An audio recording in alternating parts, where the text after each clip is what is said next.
Bonjour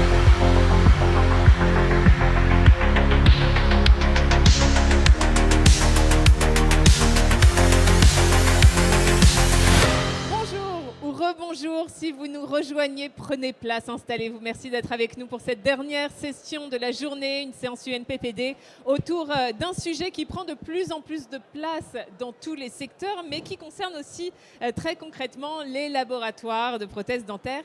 Il s'agit de la RSE. Quand on parle de transition écologique, on pense souvent à d'autres industries. Pourtant, dans un laboratoire aussi, il y a des sujets très concrets. On va le voir, la gestion des déchets, de l'eau, de l'énergie, les matériaux, les conditions de travail également et plus largement la manière de produire autrement et plus durablement. Alors pour en parler, j'ai le plaisir aujourd'hui d'accueillir Aurane Planas. Bonjour Aurane. Bonjour à tous. Vous êtes prothésiste dentaire installée depuis 10 ans près de Perpignan. Vous êtes également formatrice. C'est bien ça. Et à ses côtés, Laurent Munro, président de l'UNPPD, qui est avec nous. Et Laurent, qui connaît bien Aurane qui s'est distingué dernièrement. Non, mais bien sûr, mais pour les talents de... Il va nous raconter pourquoi vous êtes distingué dernièrement, Aurane.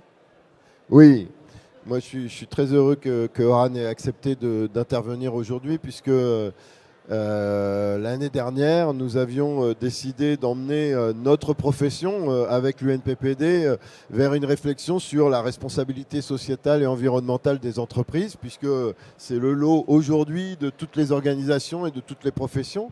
Et pour ce faire, nous avions lancé un concours de la meilleure entreprise représentant cette spécificité, parce que ce n'est pas encore très développé dans les laboratoires de prothèses dentaires. Et on a eu la chance, parmi les gens qui se sont proposés pour ce prix, que Aurane postule, qu'elle nous fasse un super dossier et qu'en plus, le jour de la remise des prix, qu'elle nous fasse une présentation éblouissante, extraordinaire, avec un talent fou à la fois dans la préparation de la présentation et dans la présentation de sa passion, en tout cas ce qui est devenu presque une passion au niveau de son laboratoire. Et en plus, ce qui nous a beaucoup plu, c'est que c'est pas un gros laboratoire avec un service RH qui s'occuperait de ça.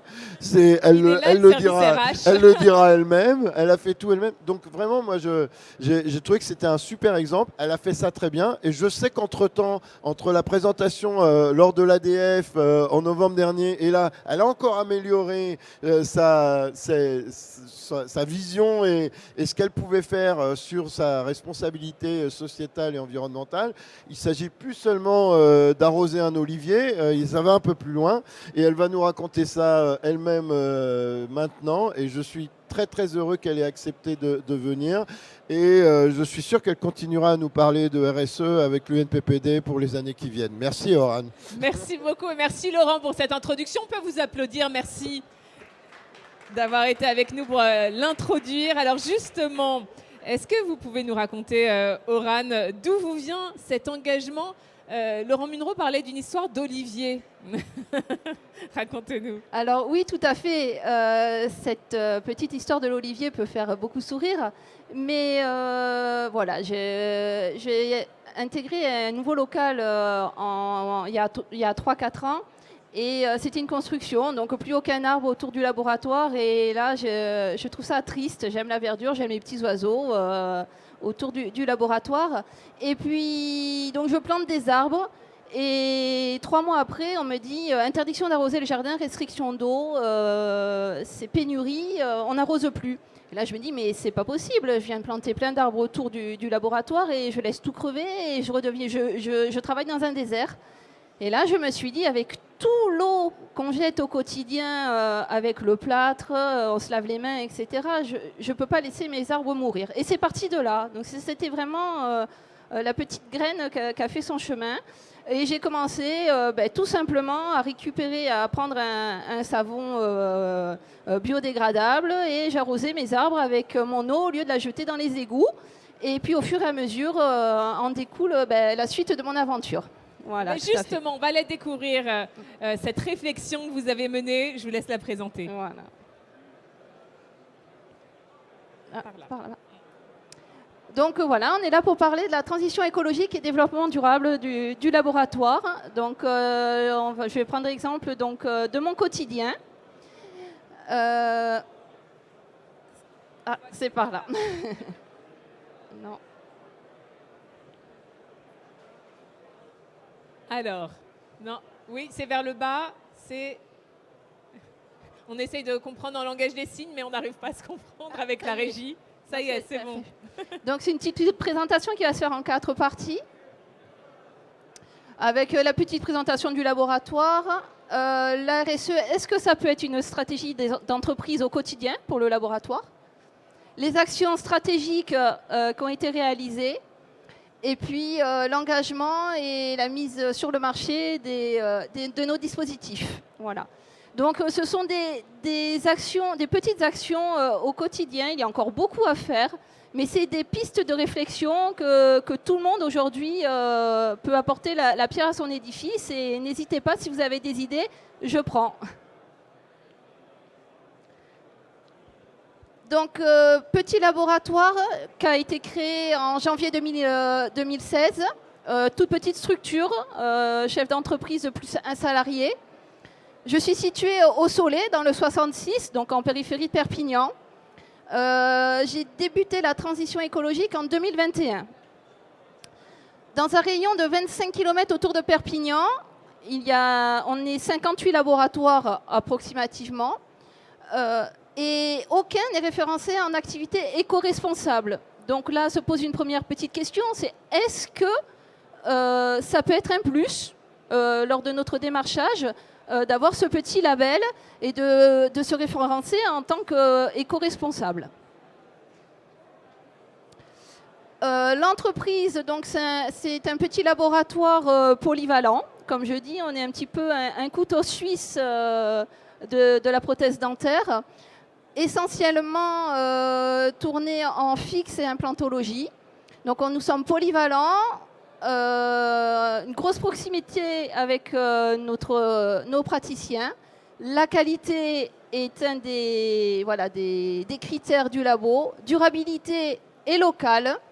L'expérience, le relationnel et toujours apporter des solutions sur mesure, comme beaucoup d'entre nous le faisons déjà. 2 piliers pour la structure de l'efficacité du laboratoire. La communication interne. Alors, c'est sûr qu'à petit niveau, elle n'est pas très difficile avec une salariée, mais c'est quand même très important. Et parfois, ce qui est plus difficile, c'est le relationnel avec notre clientèle. Mais ça fait partie de notre quotidien et également de la communication sur la RSE du laboratoire.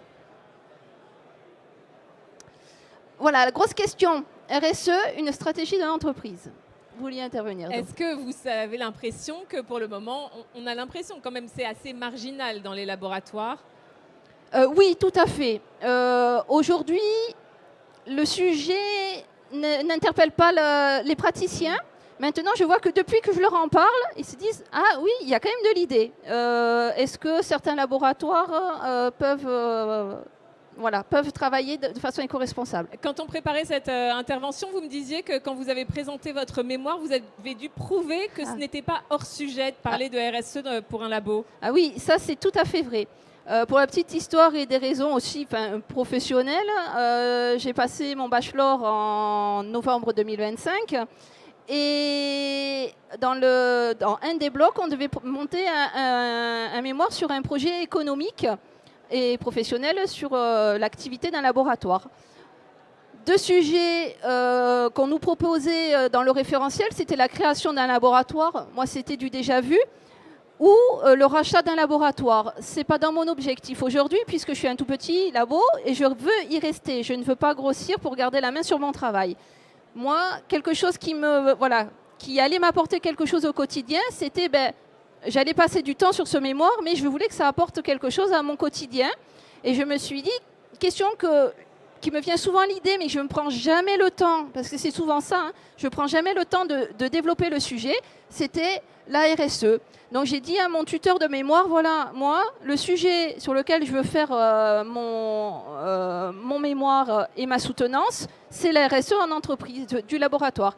Et là, il m'a dit, écoute, je ne sais pas si c'est une bonne idée. J'ai peur que ce soit hors sujet. Je vais en référencer au centre référentiel des examens. Et là, il me retourne la réponse en me disant c'est pas une bonne idée. On a peur que tu partes en hors sujet. C'est pas d'actualité. Et là, je me suis dit quoi? C'est pas d'actualité. Mais pourtant, on voit très bien que de grosses firmes, c'est un élément de communication. Meubles suédois, fast-food, sans citer de marque. Mais la RSE est partout aujourd'hui. Et je me suis dit, pourquoi ça ne serait pas un sujet de laboratoire? Du coup, j'ai pris le référentiel de l'examen. Et à travers ce référentiel, alors je ne voulais surtout pas être hors sujet, je ne voulais pas que ça me porte préjudice. Mais à partir de ce référentiel, j'ai dit, voilà, je vais traduire ce référentiel d'exigence pour l'examen en RSE. Et c'est à partir de là où ça a donné un petit peu un coup de boost à mon activité, à ma réflexion d'éco-responsabilité, à mon quotidien. Vous avez persévéré, vous avez eu raison. Je vous laisse nous présenter la suite. Tout à fait. Donc, est-ce que c'est une stratégie d'entreprise? Alors, qu'est-ce que la RSE? Donc, comme disait Laurent tout à l'heure, c'est la responsabilité sociale de l'environnement au sein d'une entreprise. Ça regroupe l'ensemble des pratiques mises en place par les entreprises dans le but de respecter les principes du développement durable. Qu'est-ce que ça signifie? Donc, ça signifie qu'il va falloir respecter l'environnement, assurer la viabilité économique. Bien évidemment qu'en aucun cas, il faut que ça fasse perdre de l'argent à notre entreprise. Ce n'est pas le but, mais bien sûr plutôt de créer un impact positif. Donc positif dans plusieurs sens du terme, mais surtout contribuer au bien-être de l'entreprise. Donc ça, c'est vraiment le cycle de la RSE au sein d'une entreprise, n'importe quelle qu'elle soit, mais surtout aussi pour le laboratoire prothèse dentaire. Quelle est la place aujourd'hui de l'écologie en dentisterie? Donc, on peut voir, donc ça c'est une petite recherche sur les publications de l'écologie et la dentisterie. Donc, on peut voir aujourd'hui que ça parle. La preuve, sur les réseaux sociaux, il y a des mouvances dites zéro déchet. Donc, même les praticiens commencent, alors ce n'est pas la majorité, mais ça commence à naître et à se dire, voyons, qu'est-ce que je peux faire? Donc ce sont des réseaux où les praticiens échangent leurs idées au quotidien pour faire avancer la situation. Cependant, à ce jour, on constate un manque d'études, de publications et de communication sur le sujet. Alors, grâce à l'UNPPD, aujourd'hui au Dental Forum, on commence vraiment à communiquer sur le sujet, mais jusqu'à présent, prothésistes dentaires et RSE, c'était très faiblement abordé au quotidien. Donc, les questions, je n'ai pas toutes les réponses, loin de là, mais c'est les questions auxquelles on peut commencer à se poser. Est-ce qu'on peut faire une production éco-responsable? Alors, à 100%, non. Je connais déjà toute la réponse. Mais on peut faire des actions au quotidien, et puis plus on en fait, plus quelques idées arrivent. Est-ce que ça peut être une stratégie de différenciation de l'entreprise? Oui, ça c'est sûr. Est-ce que ça parle vraiment aux praticiens? À voir. Et est-ce qu'un référencement en pratique éco-durable peut percuter? Peut-être, oui. Je pense que ça peut être un plus. Voilà. Très bien, on continue à découvrir. Allez. Donc, bien sûr, la RSE et la prothèse dentaire de proximité, ça va de pair. Pourquoi une prothèse française? Alors, on a abordé le sujet aujourd'hui. J'enfonce le clou pour un enjeu économique, un enjeu social et l'enjeu environnemental. Bien sûr, on continue dans cette lignée-là. Donc, les constats et surtout les actions stratégiques réalisées au sein de mon entreprise. Donc les impacts écologiques, pollution des matériaux, pollution de l'air, pollution liée aux livraisons, pollution des déchets. Il doit y en avoir d'autres, c'est les 4 principaux que j'ai relevés. Alors, il est très important pour les laboratoires d'optimiser l'utilisation des matériaux, les livraisons, les cuissons, pour éviter les gaspillages d'énergie et les déchets. Mais également, pour le compte en banque des laboratoires, ce n'est que des économies. Aurane, on va entrer dans le détail, mais Oui. qu'est-ce qui vous a le plus choqué, vous, quand vous avez commencé à vous intéresser sur, justement, sur ces dérives Moi, l'exemple le plus choquant, c'est quand j'ai une classe devant moi, puisque je suis formatrice également depuis 2 ans au centre de formation de Perpignan, et que sur une classe de 17-20 élèves, je pose la question, puisque j'interviens en CAO, et que je pose la question, qu'est-ce que vous faites des litres d'isopropanol de post-traitement? Bah, on le vide dans l'évier. Et là, j'ai dit, mais tout le monde, voilà, 100% de mes élèves, quand ils nettoient les bacs d'isopropanol de post-traitement, vident ça dans les canalisations. Et bien là, je me dis, zut, mince, est-ce qu'on peut continuer à faire ça? Est-ce que c'est une pratique quotidienne réalisée par des centaines de laboratoires? Et les pollutions, elles sont... Alors, ce sont des petits gestes au quotidien qu'on apprend à nos enfants à la maison. Pourquoi on n'apprendrait pas à nos apprentis, à nos élèves, à nos salariés? Alors, je pense que ce n'est pas toujours facile à éduquer les salariés, à transmettre. Alors moi, on me dit souvent, voilà, c'est une politique. Moi, je pense que l'écologie ne devrait pas faire partie d'une politique. L'écologie, c'est un savoir-vivre, encore plus aujourd'hui, et à transmettre à nos générations. On va voir en détail ensuite ce que vous avez mis en place. Oui. Vous nous direz aussi si c'est des investissements lourds ou pas, parce que ça fait évidemment partie des questions qu'on peut se poser. Alors, en ça, on le verra plus tard, Oui. qu'il peut y avoir des investissements lourds, mais dans tous les cas, il y aura un retour sur l'investissement. Mais on peut commencer avec des petits gestes au quotidien très simples qui sont sans investissement. Des changements d'habitude. Tout à fait. Tout à fait. Par exemple, première action, tout simplement, le tri des déchets. La mise en place de poubelles, alors pour les gros laboratoires, 3 bacs à plusieurs endroits du laboratoire. Je ne pense pas que ce soit un gros investissement. Et pourtant, ça commence par là, tout simplement, comme à la maison. Le tri des déchets, quel impact? Un impact environnemental, pardon. Donc réduire les déchets dangereux et favoriser le recyclage.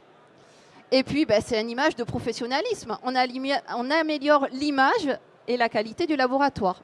Donc un laboratoire qui trie ses déchets, c'est une démarche déjà, c'est une première petite marche. Alors certains d'entre vous le font certainement déjà, j'en doute pas. Mais c'est déjà une petite pierre à l'édifice. C'est la première marche vers une éco-responsabilité du Et sans travail. investissement, en l'occurrence. Et sans quasiment pas d'investissement. Donc, cycle de gestion durable de l'eau. Alors là, pareil. Donc ça, la petite histoire de l'olivier. Utiliser les eaux de rinçage. Donc c'est vrai, je suis une petite structure. Mais quand... comment dire, on s'énerve tous, certes, des fois, après des cas, sortir avec sa petite gamelle d'eau qu'on a récupérée pour aller arroser sa jardinière, c'est pas les 30 secondes que ça va prendre, ça fait prendre l'air. Forcément, j'habite une région agréable, donc il y a le soleil, les fleurs, les petits oiseaux, ouf, et puis on repart et c'est reparti pour le reste de la journée. Donc voilà, petit geste simple également. Réduire le gaspillage, donc oui, ça réduit le gaspillage. Collecter les eaux de pluie. Alors, qu'est-ce que ça peut apporter, collecter les eaux de pluie? Tout simplement, c'est une eau distillée qu'on a au pied de la maison. Donc, ça évite d'aller acheter les bidons d'eau distillée. Les bidons, on les achète une fois. On a 3 bidons. On remplit, moi, ma fronde, le cycle fermé, c'est de l'eau de pluie. Ma vapojet, ma vapeur, tous les jours, je mets mon bidon d'eau distillée et je n'achète plus aucune goutte d'eau distillée. Donc, on n'a pas distillé l'eau pour la machine puisqu'on l'a toute prête. Alors, certains me disent oui. Alors, au début, je filtrais. Maintenant, ça fait 8 ans que je filtre plus et j'ai aucun souci avec mes machines et ça fonctionne très bien comme le fer à repasser, vraiment. Donc, voilà. Stocker l'eau, ça se stocke tout seul dans les récupérateurs d'eau. On utilise l'eau alternative, donc c'est exactement ça. On préserve l'environnement, on réduit les factures d'eau. Alors ça plaît à tout le monde, réduire les factures. Donc que du positif et rien de bien, pas de gros investissements et pratique facile au quotidien. Et on ne court pas au magasin aller acheter de l'eau distillée quand on n'en a plus. Que des avantages, Aurane. Oui, mais des avantages. pareil, produits d'entretien et post-traitement écologique. Donc ça, pareil. Passer sur des produits d'entretien, donc est-ce que c'est vraiment plus cher? Je ne sais pas vraiment. À petit niveau, je ne le regarde pas vraiment.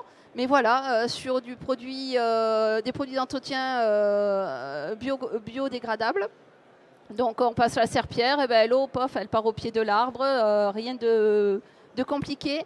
Le post-traitement, alors ça c'est une autre question, est-ce qu'on peut vraiment supprimer l'isopropanol? Oui, non. Les produits sont-ils vraiment efficaces? En tout cas, ils deviennent de plus en plus efficaces. Et puis dans tous les cas, c'est moins nocif, biodégradable. Et puis au niveau des odeurs, moins de migraines aussi, hein, parce que les maux de tête sont là aussi. La santé au laboratoire. Alors, Et oui, parce que la RSE, ce n'est pas que l'environnement, c'est aussi la santé au travail. Tout à fait. Donc moi, en 2023, je me suis mis en relation avec le pôle santé-travail 66, avec qui ça a été une très bonne collaboration. Ensemble, ils sont venus au laboratoire, ils ont fait le tour du laboratoire en me disant, voilà, au niveau des installations, ils ont élaboré une fiche d'entreprise en disant qu'est-ce qui était bien, qu'est-ce qui n'était pas bien, qu'est-ce qui pouvait être amélioré. Donc, tout n'a pas encore été amélioré au laboratoire, mais on y travaille, pareil, hein, par manque de temps. De là, il y a eu la rédaction de la lettre de préconisation. Donc, forcément, à partir du constat établi, ils ont élaboré des préconisations. Et enfin, ce qui nous permet de mettre à jour le document unique qui est donc obligatoire au sein du laboratoire au fur et à mesure des investissements et de ce qu'on change au quotidien au labo. Sur ces sujets, vous me disiez que souvent, quand vous rentriez chez vous le soir, vous aviez l'odeur de la résine qui était vraiment... Alors, c'était pas vraiment l'odeur de la résine. D'ailleurs, on va en parler, c'est peut-être la diapo d'après. Bon, celle-ci, on peut la passer, on en revient un petit peu... oui, on en parlera à la diapo, voilà. Donc, les règles d'hygiène et de sécurité, toujours, on en revient à la gestion des déchets. Équipement des protections individuelles, ça rentre également dans la santé au travail. Stérilisation et désinfection, du classique. Et une ventilation adéquate. Bon, là, on en revient sur les bases de la santé au travail. Rien de particulier, on fait tout ça au quotidien dans notre laboratoire. Voilà, alors, je reviens sur ce que vous me disiez. Choix des résines biologiques et biocompatibles pour l'impression des modèles. Alors, pourquoi j'aborde ce sujet? J'ai juste eu une petite réflexion. On pense à l'utilisation de résines biocompatibles pour le patient. C'est bien évidemment obligatoire. On n'en doute pas. Ça va en bouche, c'est notre devoir de résultat. Mais moi, je me suis demandé, et nous, en tant que praticiens, qu'est-ce qu'on manipule au niveau cutané? Est-ce normal de travailler toute la journée avec des modèles imprimés non conformes pour être utilisés sur la peau? D'où m'est venue cette idée? Jeune maman, oui, je suis jeune, mais grossesse, allaitement, et quand je rentre le soir, je prends une chips, un gâteau, je mange, et étant hypersensible aux odeurs, je sens l'odeur de ma résine sur les mains. Et là, je me dis, il y a un souci quelque part. Alors mon modèle, il a été très bien nettoyé, il a été très bien, le post-traitement a très bien été fait, mais malgré ça, avec mon hypersensibilité, j'arrive à avoir le goût de la résine sur les mains. Je me dis, ça doit pénétrer. Donc, j'ai fait le choix, au jour d'aujourd'hui, de travailler avec une résine biologique. Alors, pas biocompatible, je n'ai pas les moyens d'avoir des modèles en résine biocompatible, mais biologique, qui est certifiée pour des bijoux, qu'on peut réutiliser des bijoux qui peuvent être au contact de la peau. Et j'ai pris la décision, pour ma santé, pour la santé de mon employé, donc pour notre santé, de passer sur une résine biologique qui permet également de réduire l'impact environnemental. Mais là, je vais être égoïste et surtout pour ma santé au niveau irritabilité cutanée. Ce que vous dites, c'est que vous avez l'impression qu'on protège davantage les patients que les prothésistes finalement? Alors, c'est normal de protéger davantage nos patients puisque c'est une obligation Oui, mais vous êtes en professionnelle, contact c'est un devoir de quotidien, résultat. oui, bien sûr. Mais est-ce qu'on ne s'oublie pas dans tout ça? Voilà. Avant, on travaillait avec un caillou dans les mains qui n'avait aucun effet nocif. Alors, je ne dis pas que c'est une réalité. Une réalité officielle dans tous les laboratoires. Je dis que pour moi, je l'ai ressenti comme un danger. Est-ce que c'est reconnu? Je ne peux pas dire. Moi, c'est un constat que j'ai fait au quotidien. Après, n'hésitez pas à intervenir si de votre côté, à la fin de la session. Bien sûr, même maintenant, hein, si ça vous avez m'intéresse. des expériences, des retours, des tentatives, des tests aussi que vous avez réalisés Tout de à votre fait. côté. N'hésitez pas à rebondir, ça m'intéresse. Un petit sondage m'intéresse. Alors, en 6e action stratégique réalisée au laboratoire, je parle de regroupement et de cuisson. Rien d'extraordinaire, mais c'est quelque chose à penser. J'ai eu l'occasion de voir certains laboratoires qui n'y pensaient pas. Pourtant, moi, ça me paraît évident.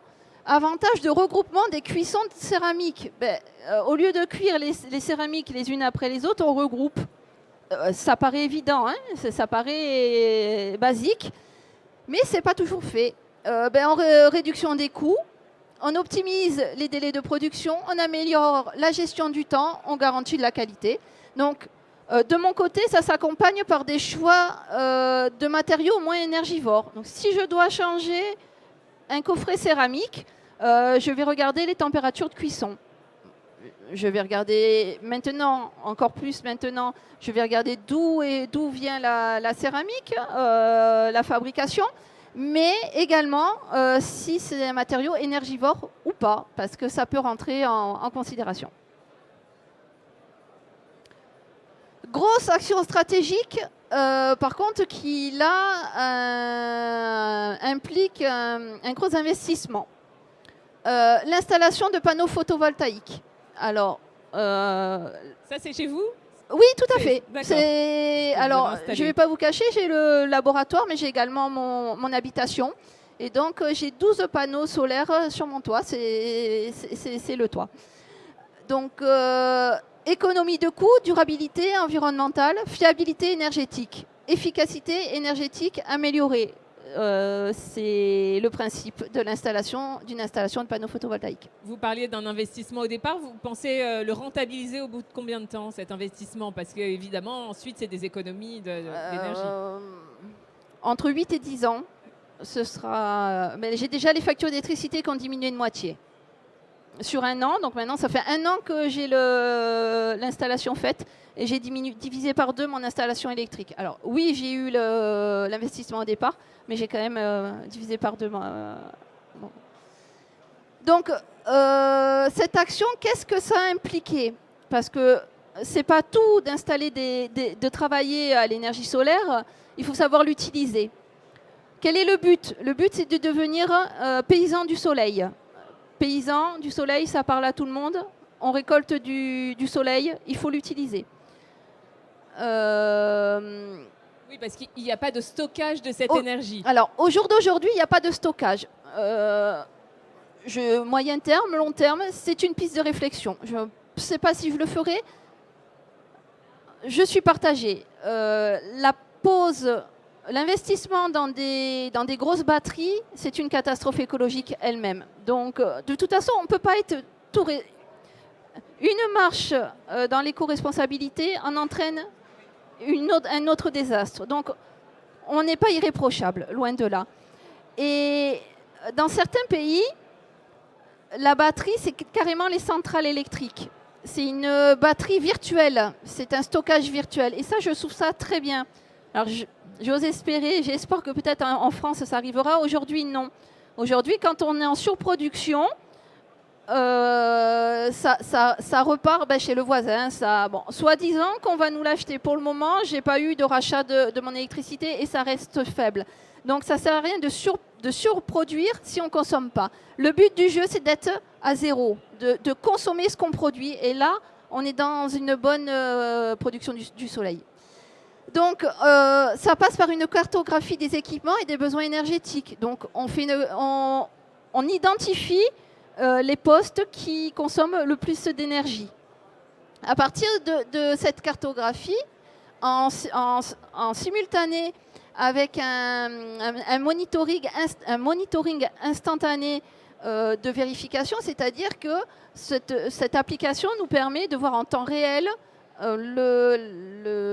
la production du solaire et savoir si on peut lancer toutes les machines en route. Alors ça, c'est une réorganisation du travail, mais c'est très, très facile en fait. C'est des habitudes à prendre. Si vous lancez une cuisson et que d'un seul coup il y a un orage, ou je sais pas, ah non, ça va pas s'arrêter d'un coup non, quand absolument même, pas. Non. Il n'y a pas de stockage d'énergie. Non, on est relié totalement. On est relié à l'électricité classique, donc il n'y a aucune ondulation de la production.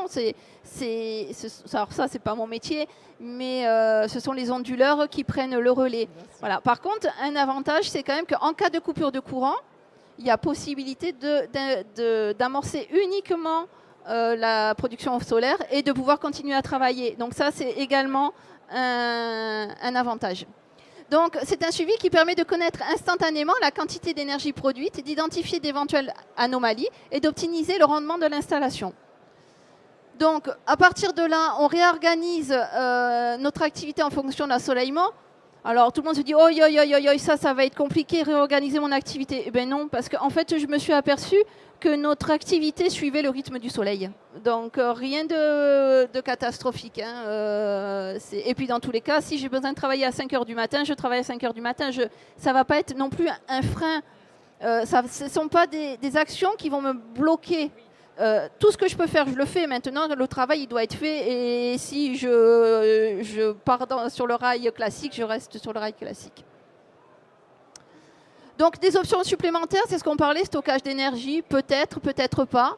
Réduction de la consommation, donc remplacer certains appareils par des modèles plus éco-énergétiques ou moins éco-efficients, donc moins énergivores.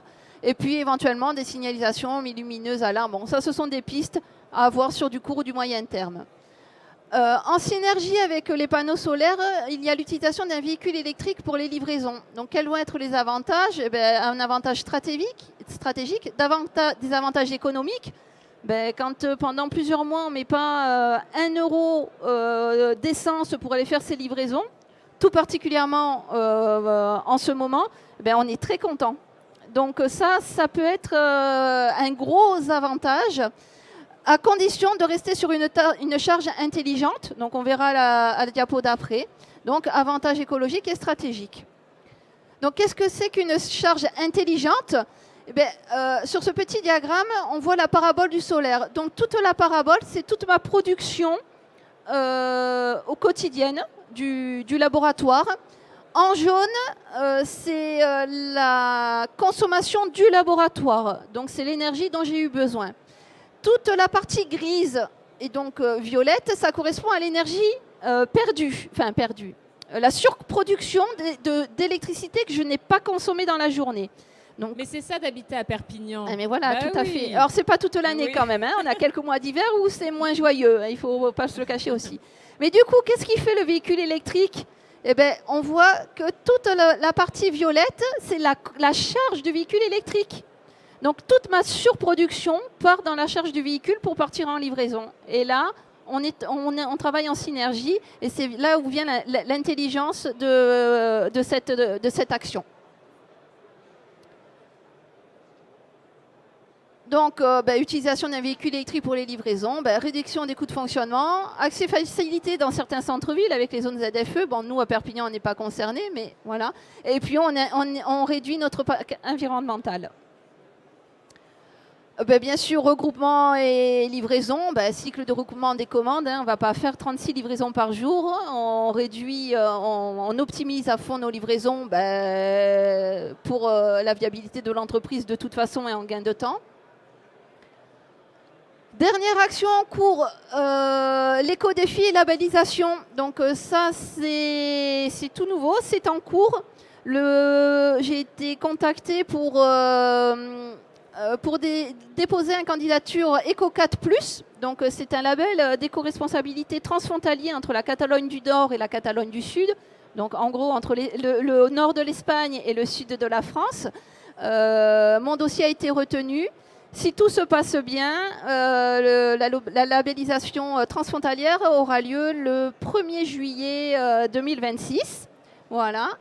Il y a également un éco-défi. Alors un éco-défi, qu'est-ce que c'est? C'est un accompagnement gratuit ou subventionné qui aide le laboratoire à mettre un plan d'action RSE avec un label de valorisation, ce qui améliore la visibilité locale. Donc ça, c'est en fonction des communes. Moi, la ville du Soleil, du coup, m'a contactée pour être la candidate cette année 2026 pour l'éco-défi de la commune. Et elle récompense les commerces ou les artisans qui travaillent en éco-responsabilité. Voilà. Donc cette année, normalement, je devrais, voilà, si tout se passe bien, mais c'est prometteur, j'ai de très bons retours. Et alors, pour les éco-défis, c'est très important d'en parler parce que c'est avec votre commune, c'est avec les CCI, les CMA, et ils vous aident, si vous êtes intéressé et que vous ne savez pas par quel bout commencer, ils vous aident à mettre en place, ils viennent, il y a 2 heures à leur consacrer, et ils vous donnent des pistes de réflexion, et ils vous aident si éventuellement il peut y avoir des subventions, s'il peut y avoir des aides, si besoin de prêts. Ils vous mettent en relation avec les bonnes personnes et vous accompagnent pour commencer une transition RSE. Parce que ça, c'est vraiment en fonction des régions, des Totalement. départements. C'est pas national. Oui.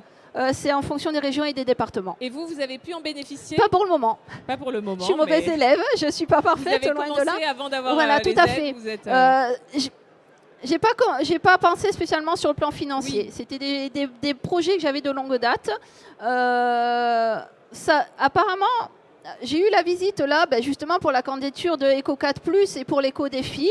Le conseiller m'a dit on va voir, il y a peut-être des choses qui peuvent être rétroactives, on va voir si on peut t'accompagner. Mais pour le moment, je ne l'avais pas été. J'ai fait ça toute seule comme une grande et j'avais absolument pas eu d'accompagnement pour le moment. Parce que c'est vrai qu'il y a assez peu de communication, j'imagine, pour les laboratoires sur ce qui est possible ou pas de faire, comment on peut être aidé, subventionné. Il n'y a aucune communication. Oui. Quand je me suis lancée dans mon mémoire, j'ai essayé de rechercher une base. Il n'y avait aucune base. Ma base a vraiment été le référentiel de l'examen que j'ai transformé en projet économique, parce qu'il fallait vraiment que ce soit un projet de management du laboratoire et économique. Et c'est vraiment là-dessus que... Donc, toute cette présentation ne tient qu'à mes recherches et à mon travail. C'est votre retour d'expérience et on est ravis de vous avoir avec nous. Voilà, tout à fait. Objectif 2026-2030, parce que donc toutes les actions qu'on vient de voir sont de 2021 à 2025. J'ai commencé à en parler pour 2026 avec la labellisation. Pour moi, toujours grosse réflexion sur les choix des matériaux que je ne faisais pas avant. Référencer les fournisseurs les plus engagés en RSE pour s'entourer de personnes dont on a la même vision de choses. Passer à des équipements énergétiquement efficaces. Mettre en œuvre des mises automatiques, des mises en veille automatiques, peut-être me tourner vers des centres de, comment on appelle ça, les moteurs de recherche avec des centers d'ANTA verts, voilà, qui s'engagent à planter des arbres, etc. Donc il y a plein de petites choses, encore des pistes à développer, voilà, tout à fait. Pour finir, engagement de la mise sur le marché des dispositifs médicaux sur mesure. Donc là, je ferai beaucoup plus court. Démarche de qualité du laboratoire. Une démarche de qualité rentre dans une perspective de RSE. Donc, conformité réglementaire, sécurité des dispositifs, satisfaction du patient, assurance de la qualité pour une prothèse plus durable et non dans du consommable. Pour moi, une prothèse... c'est ma vision des choses. Pour moi, la réalisation d'une prothèse n'est pas inconsommable. C'est une prothèse doit être durable et faite pour accompagner le patient un long chemin de sa vie et non pour être du jetable et refaire tous les ans. Enfin, c'est ma vision des choses. Traçabilité mise sur le marché. Bien sûr, on a une obligation réglementaire de nos dispositifs. Sécurité et qualité du produit. Traçabilité, transparence sur l'origine. Locale, made in France. On est toujours autour du même sujet. conclusion, alors c'est une initiative entrepreneuriale solide, alignée sur les enjeux contemporains du secteur dentaire, numérique, éco-responsabilité, traçabilité et qualité. Alors, sans me vanter, mais c'est un parcours qui montre qu'innovation, éthique et qualité peuvent aller de pair. Ça ne changera pas. Alors, ce sont des petits changements, mais qui ne changent pas notre qualité ni notre devoir de résultat. Ce sont des habitudes à prendre qui fonctionnent. Alors, petite conclusion poétique. Elle est un petit peu longue, mais elle mérite d'être écoutée, à mon sens. Un jour, il y a eu un immense incendie de forêt. Tous les animaux terrifiés, atterrés, observaient impuissants le désastre. Seul, le petit colibri s'activait, allant chercher quelques gouttes d'eau avec son bec pour les jeter sur le feu. Après un moment, le tatou, agacé par cette agitation dérisoire, lui dit « Colibri, tu n'es pas fou, ce n'est pas avec ces quelques gouttes d'eau que tu vas éteindre le feu. » Et le colibri lui répondit « Je le sais, mais je fais ma part. » Pierre Rabhi, dans le sens où aujourd'hui, je suis le petit colibri de la prothèse dentaire, mais je pense qu'on peut tous être des petits colibris et faire ce sont les petites rivières qui font des grands fleuves. Voilà. Merci beaucoup, Aurane Planas.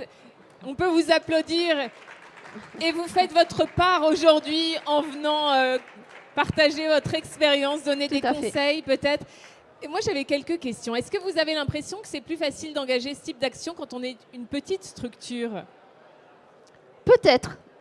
Alors, on se dirait non. Il y a des personnes spécialisées pour réfléchir à la situation. Petite entreprise, action-réaction. Oui. Je suis seule à décider. Chose, le lendemain, éduquer son équipe, ça passe par la communication. Après, c'est totalement viable pour des grosses entreprises. Peut-être qu'ils en tireraient encore plus les profits que moi, je peux en tirer. Oui. Si vous aviez un conseil à donner à un laboratoire qui serait très lancé par des petites actions pour commencer dans cet engagement RSE, tout simplement y penser. Et je pense que... déjà, peut-être, ayant vu la présentation, se dire, tiens, peut-être que je peux faire ça, peut-être. Voilà, avec des petits gestes au quotidien, après, l'envie vient toute seule. Merci beaucoup, Aurane. Est-ce qu'il y a des questions, peut-être, justement, sur ce retour d'expérience, des demandes de précision ? Oui, monsieur, on va vous remettre un micro, s'il vous plaît. Je ne connais pas le nom de... Mais alors, attends. Sinon, venez le prendre ici, ce sera peut-être plus rapide. Merci. Dans la présentation, vous avez parlé du nettoyage des modèles, oui. D'accord, avec des substituts à l'IPA. Oui. Qu'est-ce que vous avez utilisé et est-ce que ça marche vraiment moins bien ? Là, dans l'exemple, je crois que c'est le Ceramco que j'ai pris. Alors, on a des très bons résultats. Je travaille avec 2 cuves, une cuve sale de post-traitement, enfin un premier lavage, un deuxième lavage en post-traitement, on obtient des bons résultats. Pour quelle résine ? Ma résine biologique du coup, et c'est une hénicubique biologique. Merci beaucoup. Voilà. Merci. Alors, je sais qu'il y a d'autres... il n'y a pas que celui-ci, c'est un exemple. J'ai aucune action avec ce produit. Il y a des produits à base d'alcool de betterave qui fonctionnent très bien aussi, dont je n'ai pas les références, mais et je sais que d'autres praticiens aussi utilisent encore d'autres alternatives. Et voilà, c'est très bien. Après, l'alcool de betterave, ça reste inflammable, je pense. Comment ? C'est inflammable. L'alcool reste inflammable. C'est fort possible. Okay. Et l'idée, c'est de ne pas avoir 200 litres d'alcool dans le labo. On est bien d'accord. Voilà. Et alors, pour info, moi, l'alcool, je l'emmène en déchetterie et j'ai 2 jours par semaine une entreprise qui vient pour le recycler. Voilà. Mais je n'ai pas entendu, excusez-moi. Alors, je vous laisse le répéter, vous êtes plus proche. Dans le secteur où je suis, en Saône-et-Loire, on a une entreprise qui vient sur les sites de déchetterie 2 jours par semaine reprendre l'alcool usagé pour le recycler. C'est très bien, parfait. Félicitations. Voilà, ça fait plaisir d'entendre des actions. Merci. Est-ce que certains d'entre vous, alors pareil, si ça vous ennuie pas, certains d'entre vous sont déjà sensibilisés à ces questions de... Ah non, c'était un coucou. Vous nous faites des blagues. Alors, vous êtes obligé de poser une petite question ou de répondre en tout cas à ma question. Est-ce que vous êtes sensibilisé à ces sujets ? Une petite info, nous on utilise InnovaPrint comme alternative à l'alcool isopropylique. InnovaPrint. InnovaPrint. Parfait. Merci beaucoup. Qui ici a déjà commencé certaines actions? Bravo madame qui lève. Je crois que le monsieur voulait parler Ah aussi. oui, allez-y. C'était juste pour dire qu'on était des centres de formation, on est sur Montpellier, et qu'on essaie de mettre en place des petites choses au niveau de nos étudiants pour qu'ils prennent des habitudes. Vous le mettez déjà en place ou vous allez essayer? On a l'InnovaPrint dans les centres de formation, on a arrêté l'isopropylique. D'accord. Oui, ben, nous aussi en centre de formation, on a le CRMCO aussi. Voilà. Mais et ça, pareil, je ne l'ai pas dit, mais je trouve que dans les centres de formation maintenant, alors il faudra que je regarde avec mon responsable de pôle au CFA, mais on devrait mettre un programme dans gestion d'entreprise et ressources humaines. C'est maintenant, la RSE devrait être abordée.